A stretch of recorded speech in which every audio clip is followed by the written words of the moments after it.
far over the Misty Mountains cold.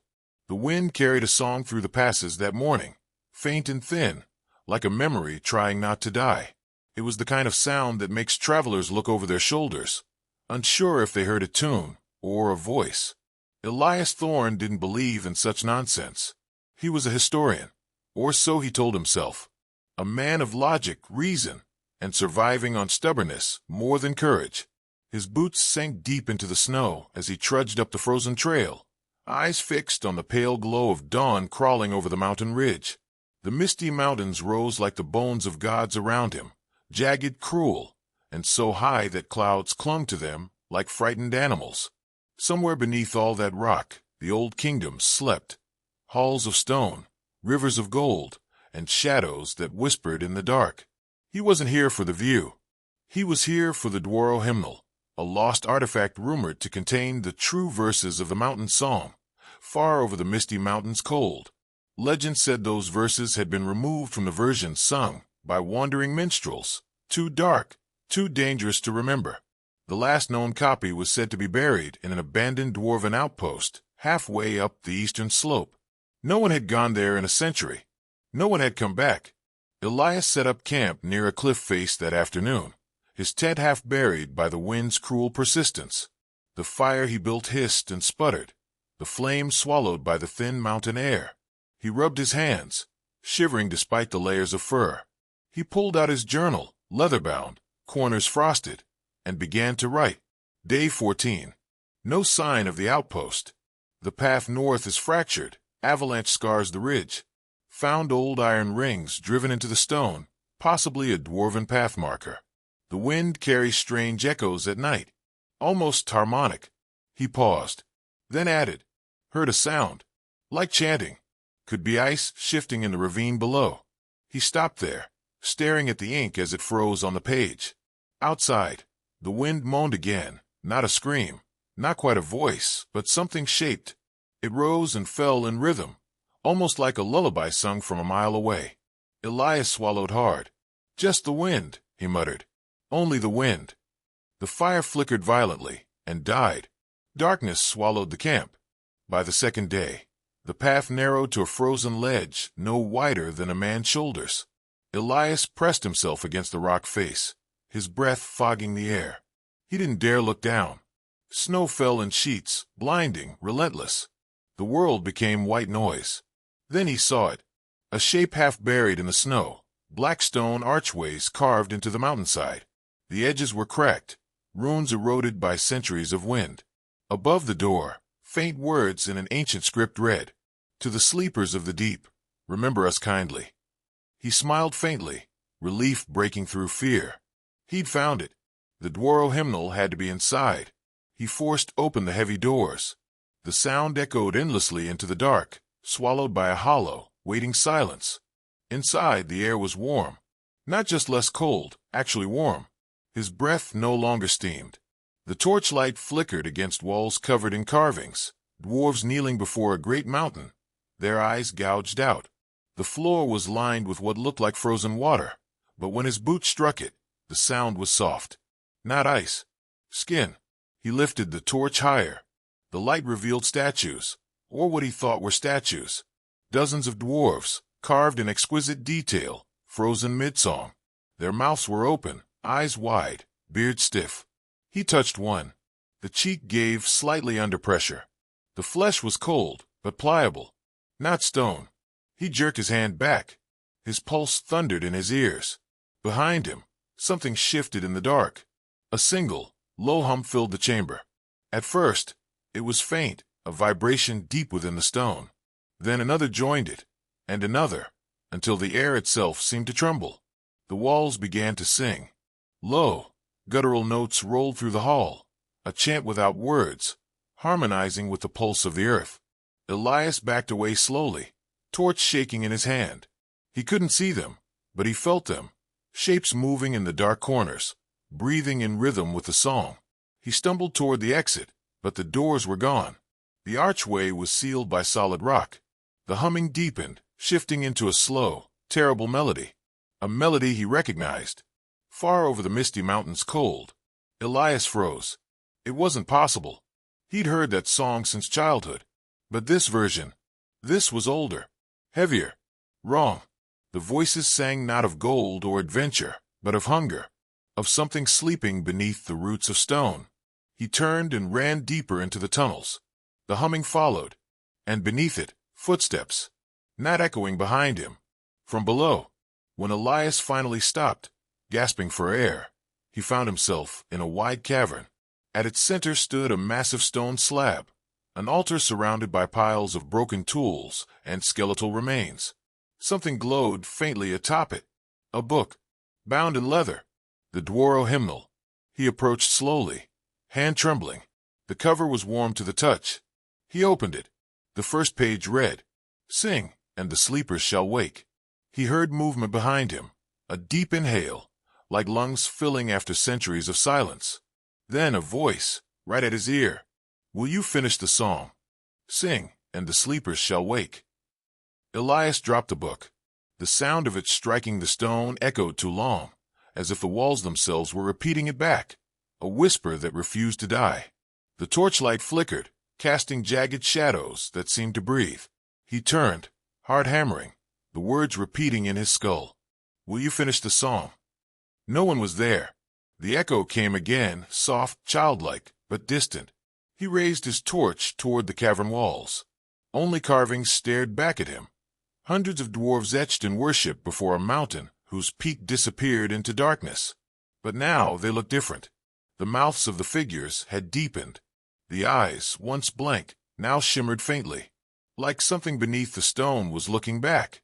Elias stepped backward, his boots scraping across the floor. He forced himself to speak. "Who's there?" The reply came as a faint rumble beneath his feet, the kind that travels up your spine before your brain recognizes it as sound. Then a hum, the same melody from before, low, ancient, and hungry. The runes carved into the altar began to glow, faint red light pulsing in rhythm with the song. Elias grabbed the hymnal again, flipping through pages filled with strange notes and foreign words, not letters, but mouth shapes. Instructions for sound, for pitch, for something beyond human throat or language.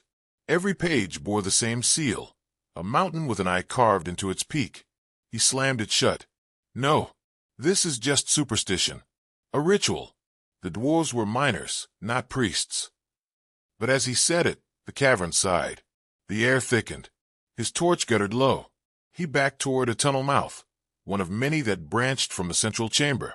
He chose one at random and ran. The passage narrowed the deeper he went, the ceiling pressing lower until he was forced to crawl. His torch went out completely. The darkness that filled the void was absolute, not a lack of light, but a presence. He struck a match, hand trembling. The light barely touched the walls. They glistened, wet. Something pulsed behind them. He froze, leaned closer. The stone moved, like muscle beneath skin. Then the surface split open. A single, blind eye, pale and glassy, rolled toward him from within the rock. Elias screamed, dropping the match.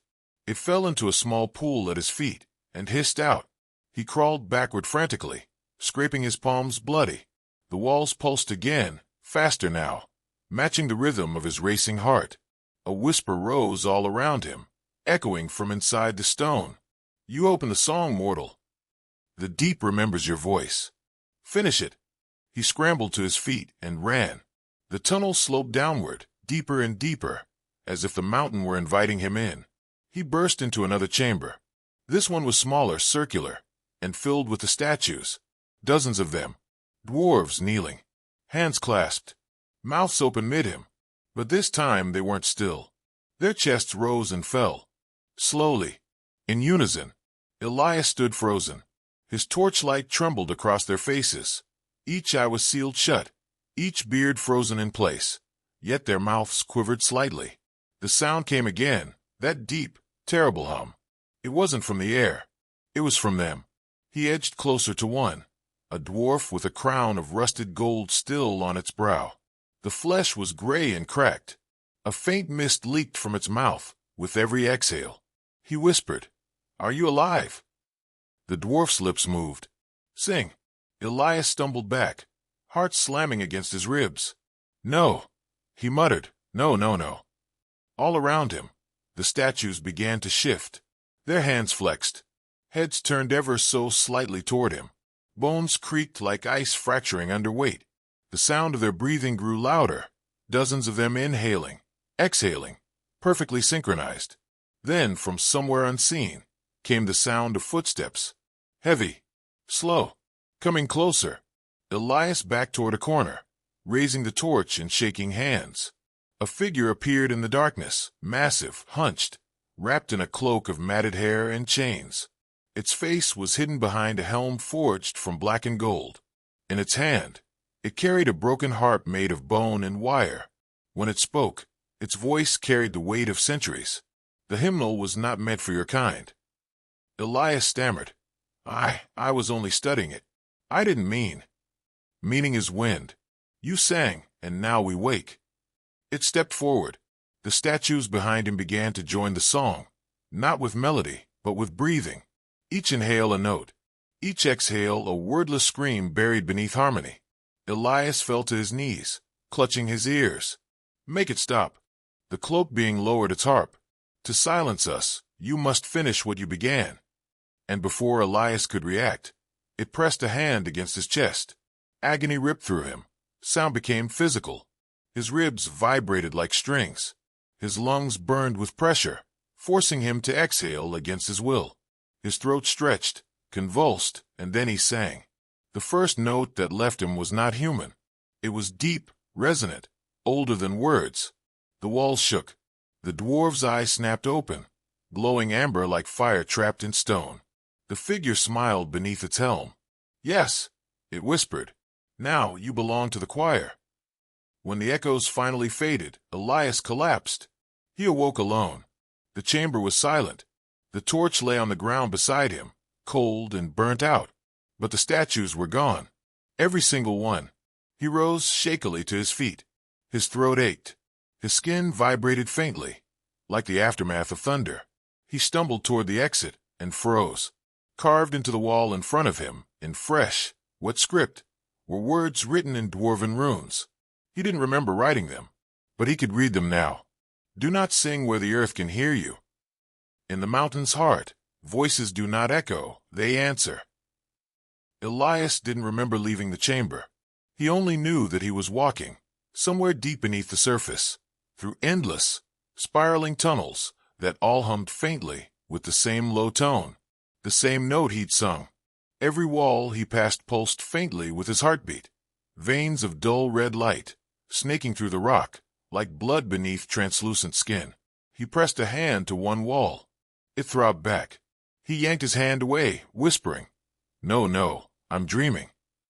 But the air felt too real, too thick. When he inhaled, it trembled like a voice trying to speak through him. His reflection glimmered faintly in the stone, eyes hollow, skin pale, and when he opened his mouth to breathe, the echo came late, like the mountain was breathing after him. You are part of the song now. The voice came not from behind, but within, inside his skull. It vibrated through his teeth. He stumbled forward, clutching his head. Get out of me. You open the hymn. You carry its note. You are the echo the mountain waited for. He screamed, slamming his fist into the rock. The mountain screamed back. The sound was deafening, like wind tearing through miles of hollow tunnels. Dust rained down from the ceiling. When the noise faded, Elias sank to his knees, panting. His torch had gone out again. Only the faint red glow of the veins illuminated his trembling hands. Then he noticed them, footprints in the dust ahead. Bare, small. He followed. The prints led him into a vast chasm, a cathedral of stone. Enormous pillars rose around him, carved into the shapes of kneeling dwarves holding up the mountain's weight. In the center of the space stood an altar, the same one from before, but larger, older. Its surface shimmered with thin sheets of frost, and atop it lay something wrapped in blackened cloth. Elias approached, his steps echoing softly. "What are you hiding?" he whispered. He peeled back the cloth. Beneath it was a body, a dwarf, long dead, but not decomposed. Its mouth was open wide, frozen mid-song. Its chest was split open, revealing a cavity filled with something metallic. A harp made from ribs. Its strings trembled faintly, though there was no wind. "You have found my voice," said the mountain. Elias froze. "No, you're not real. You can't be real." The body twitched. "You woke me. You sang the forbidden note. And now, you must finish the verse." The harp strings began to hum, each one vibrating with a tone that resonated deep in his chest. Elias clutched his sternum. His ribs began to ache. The same vibration spread through his bones, syncing with the harp's tune. He staggered back. "Stop. I don't want this." "Want is not needed. Only the song." The dead dwarf sat up. Its eyes snapped open, glowing red. Its mouth moved, cracked lips forming words Elias couldn't understand, until he realized he did. The mountain had taught him. And worse, he could answer. Something deep inside compelled him to sing again. His throat burned. His vision blurred. He clamped a hand over his mouth, but the sound tore through anyway. It wasn't his voice anymore. It was the mountains. The sound split the chamber. The pillars shuddered. The dwarf collapsed to dust, but the harp kept playing, its strings now invisible, made of air and vibration. From the walls, hundreds of eyes opened, small, blinking, wet. They stared at him with something between hunger and worship. "Sing, child of the surface. Sing us into flesh." "No," Elias whispered. "No." But the air forced itself through him again, like invisible hands squeezing his lungs. The sound that came out this time was pure, beautiful, divine. And it hurt. Every note stripped a piece of him away. As he sang, forms began to rise from the stone. Shapes of dwarves, hundreds, thousands, coalescing from dust and shadow. Their mouths opened, joining the harmony. The mountain moved. The floor tilted, the walls bending inward as if the entire world were breathing around him. The air grew hot, and beneath the heat, he heard the deeper voice. "Older than dwarves. Older than the mountain. We are not stone. We are what the stone remembers." A colossal crack split the ceiling. Dust rained down. Through it, Elias saw something moving. Not sky. Not earth. Something between. A glimmer of scales. A whisper of wings. "You woke the first maker," said the mountain. "Now sing its name." He fell to his knees, tears streaming down his face. "If I do, it'll destroy everything. It will remake everything. The mountain must breathe again." The air grew colder. The song swelled. He could feel it building toward an impossible crescendo, one that would tear the mountain apart. And then, through the roar of sound, a single clear memory surfaced. His father's voice, years ago, before the expedition, reading from the same ancient book, far over the Misty Mountains cold, to dungeons deep and caverns old. A lullaby. A warning. Elias forced the melody into his lungs, cutting across the mountain's song. The two clashed like thunder. The walls screamed. The floor split open. The mountain howled, a voice of rage and loss. "You defy the hymn." He kept singing. The human song. The one that did not belong. Each note burned through him, shredding his insides. But the harmony began to crumble. The statues shattered. The eyes in the walls burst like overripe fruit. The light dimmed. The vibration faltered. For the first time, the mountain hesitated. And in that hesitation, Elias screamed the final line of his father's song. "The fire shall burn, and the forge shall roar." Then, silence. A soundless explosion. Darkness. The mountain fell still. When Elias awoke, he was lying on cold stone beneath an open sky. The Misty Mountains rose behind him, half collapsed. A plume of dust rose like smoke from the ruins. His ears rang. His throat bled. He could still feel the hum inside him, faint, dying, but still there. He whispered hoarse, "Did I stop it?" The earth beneath his hand trembled once, just once, in reply. "You changed the key, not the song. Some songs don't end. They only wait for the next voice." Elias awoke to the smell of rain.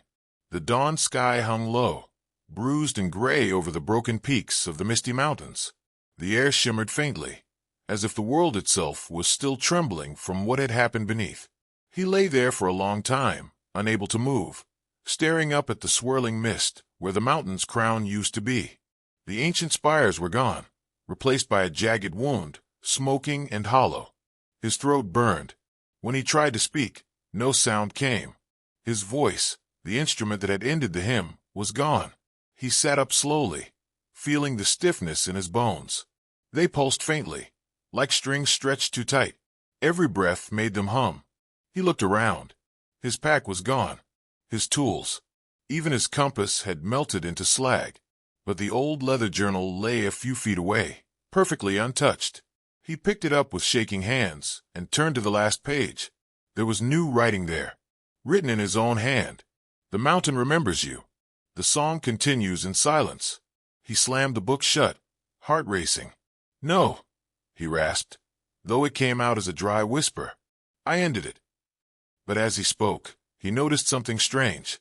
His words left faint ripples in the air, like sound waves made visible. They drifted outward and vanished into the mist.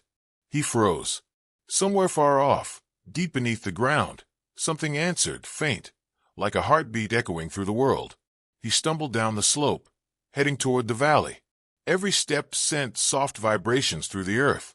He tried to convince himself it was just exhaustion, just trauma. But when he crossed the stream at the base of the mountain, the water shivered away from his feet. Animals were gone. Not a bird in the sky. Not a single insect buzzed. It was as if the wilderness was listening. He reached the old mining camp by dusk. The tents were torn, the campfire pits cold and filled with ash. But someone had been there recently. Footprints in the mud. Deep, heavy. He followed them to the largest tent. Inside was a single wooden chair facing away from him. A figure sat in it, perfectly still. Elias froze. "Hello." The figure turned. It was Dr. Mercer, or what was left of him. His skin was gray, his eyes black and glistening like wet stone. His mouth moved soundlessly, but Elias heard the words in his head. "You changed the key." Elias stumbled back. "You're dead. I saw. You made it worse." Mercer rose. His joints cracked like rock splitting. The mountain's voice was bound in one pitch, one frequency. "But you sang a new note. You opened a harmony." Elias shook his head. "I didn't mean to." Now it spreads. Behind Mercer, the tent walls began to ripple, as if the canvas were breathing. Faces pressed outward from the fabric, silent mouths mouthing words Elias couldn't hear. He backed away, but Mercer reached out, fingers elongating like veins of obsidian. Elias turned and ran. Outside, the forest was changing. The trees leaned in toward him, their bark pulsing faintly with light. Moss curled and writhed. The wind carried whispers that matched his heartbeat. Everywhere he stepped, faint notes hummed from the ground, different tones, forming a melody he recognized. The mountain's song. It wasn't just below anymore. It was everywhere. He clamped his hands over his ears, but it didn't help. The sound was inside him. Inside everything. He fell to his knees, screaming silently. Tears streamed down his face. Then, all at once, it stopped. The silence was absolute. And in that silence, a single, human voice spoke behind him. Soft, familiar, far over the Misty Mountains cold. He turned slowly. Standing there, barefoot in the mud, was a young boy, his father's face, but younger, eyes glowing faintly blue. The boy smiled. "You kept the song alive." Elias whispered, trembling. "Who are you? What's left of what you sang?" The boy reached out, placing a hand on Elias's chest. "The world has been quiet too long. It needed to remember the first fire, the first song. You woke it." Elias felt his ribs vibrate under the touch. His skin burned, glowing faintly from within. "Make it stop, please." "It doesn't stop. It changes. And so must you." The boy stepped back as Elias's skin began to crack along glowing seams. His eyes rolled back. His mouth opened, but no scream came out. Only a single, perfect note. It was beautiful. Terrible. The sound rose, pure and endless, until it filled the valley like sunlight. Then his body shattered, not into blood or ash, but into sound. A ripple. A vibration. A melody. The next morning, the mountain was still again. But travelers who passed through the valley swore they could hear music in the wind. Faint, distant, almost human. When they hummed along, the earth beneath their feet trembled just slightly, as if humming back. The Misty Mountains were no longer cold. They were alive, listening, and waiting. Musical note final line. All songs begin as whispers, but some whispers never die.